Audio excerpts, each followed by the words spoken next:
Hello students and welcome back. आज के class में हम देखेंगे underwriting of shares and debentures. Basically underwriting एक बहुत ही छोटा सा टॉपिक है जिसके अंदर हम लोग पढ़ेंगे कि जब कंपनी शेयर्स इशू करता है तो तुमको पता होगा मिनिमम सब्सक्रिप्शन रूल, जिसके हिसाब से मिनिमम 90% शेयर्स जो कंपनी इशू कर रहा है वो सब्सक्राइब होना चाहिए। आज जैसे कंपनी 10,000 शेयर्स इशू करता है तो मिनिमम उसमें से 9,000 शेयर सब्सक्राइब हो जाना चाहिए। कई बार कंपनी को डाउट होता है, कंपनी को लगता है कि उसके शेयर सब्सक्राइब नहीं होंगे, तो वो एक पर्सन को अपॉइंट करता है जो गारंटी लेता है कि वो शेयर सब्सक्राइब करवाएगा। अगर शेयर सब्सक्राइब नहीं हुए तो वो खुद उस शेयर को परचेज करेगा। तो ये जो व्यक्ति गारंटी देता है कि वो सब्सक्रिप्शन करवाएगा शेयर्स का, उस व्यक्ति को बोलते हैं अंडरराइटर। तो underwriter is basically the person who has given guarantee to the company. बदले में कंपनी जो है अंडरराइटर्स को कमीशन देती है, जिसको बोलते हैं अंडरराइटिंग कमीशन। बात समझ में आ रहा है? चलो स्टार्ट करते हैं। देखना नोट्स में लिख दिया हूं ऑलरेडी, फटाफट से उसको नोट डाउन भी कर लेना।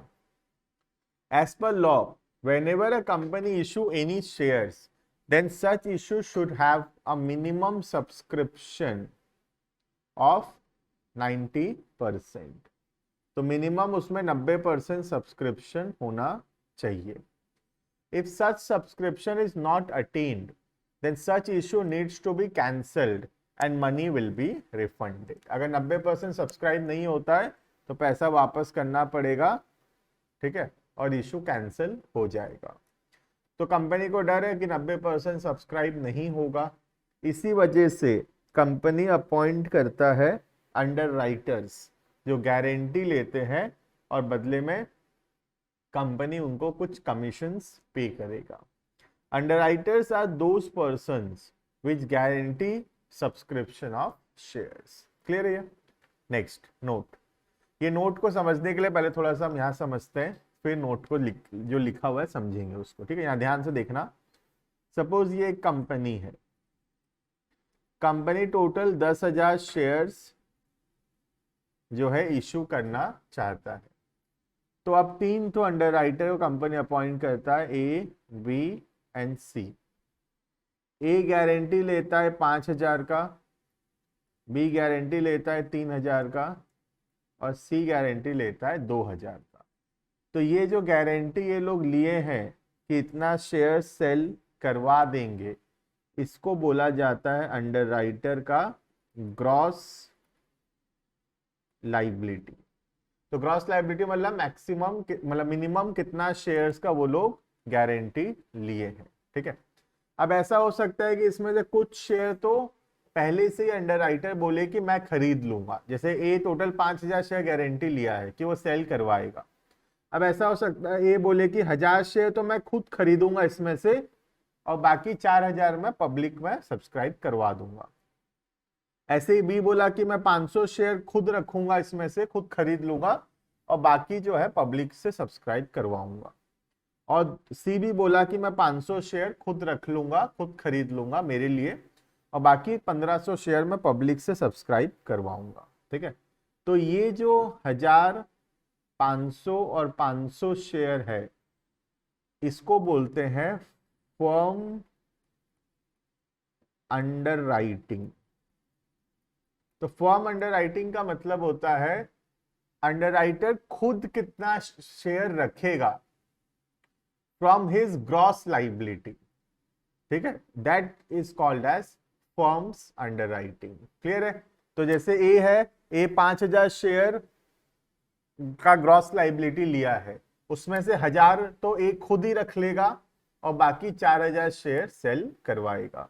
This 1,000 is called as firms underwriting. और जो 5,000 है उसको बोलते हैं ग्रॉस लायबिलिटी। क्लियर है ये? अब कंपनी के पास जो एप्लीकेशंस आएगा फ्रॉम डिफरेंट पब्लिक, तो पब्लिक इधर बना देते हैं, सपोज ये रहा पब्लिक। ठीक है,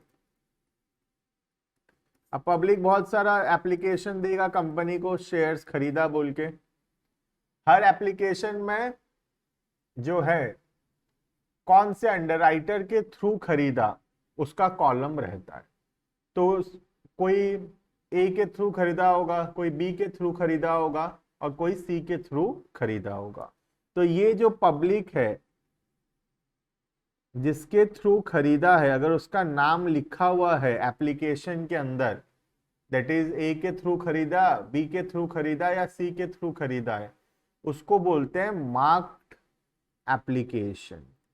तो मार्क्ड एप्लीकेशन का मतलब होता है पब्लिक जो शेयर सब्सक्राइब किया है उसमें कौन से अंडरराइटर का नाम लिखा हुआ है। और कई बार ऐसा होता है कोई भी अंडरराइटर का नाम लिखा हुआ नहीं है, that is called as unmarked application. Clear है ये?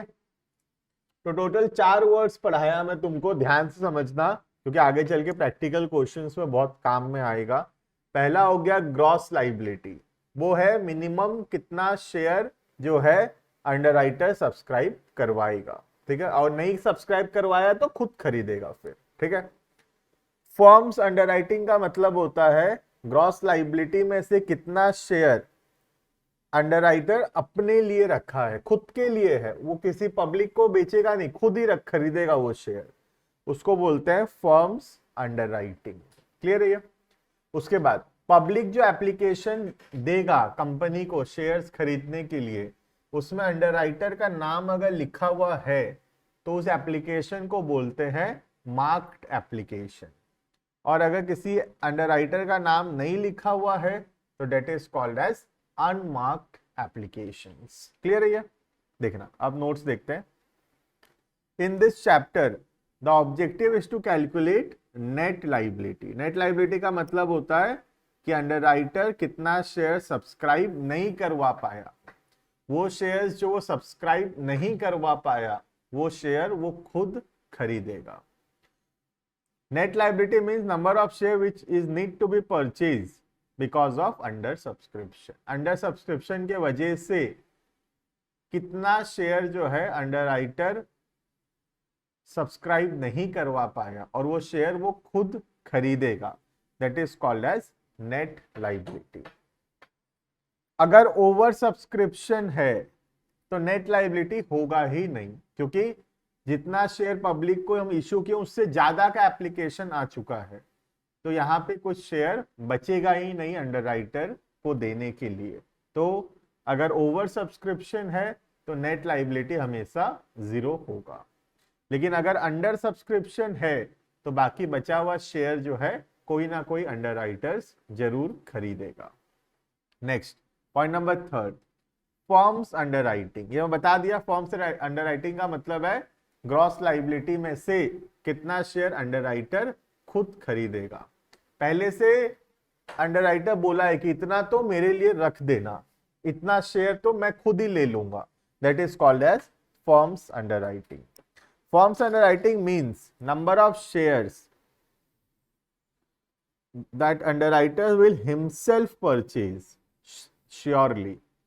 These are agreed initially. पहले से ही डिसाइड हो जाता है फॉर्म्स अंडरराइटिंग कितना होगा। और ग्रॉस लायबिलिटी मतलब टोटल कितना शेयर अंडरराइटर सेल करवाएगा।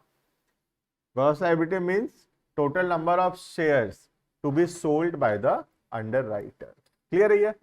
तो बहुत सारे वर्ड्स आ गए हैं, gross liability, firms underwriting, marked application, ध्यान रखना मार्क्ड एप्लीकेशन समझा दिया, और एक हो गया अनमार्क्ड एप्लीकेशंस। क्लियर है?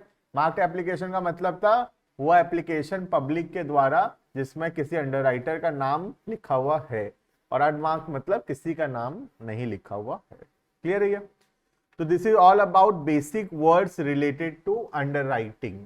आने वाले क्लासेस के अंदर हम लोग प्रैक्टिकल क्वेश्चंस देखेंगे कि अंडरराइटिंग कैसे सॉल्व करते हैं और नेट लायबिलिटी कैसे कैलकुलेट होगा, and what will be the journal entry for underwriting. मिलते हैं आने वाले क्लासेस में, अभी के लिए इतना। Thank you and bye bye.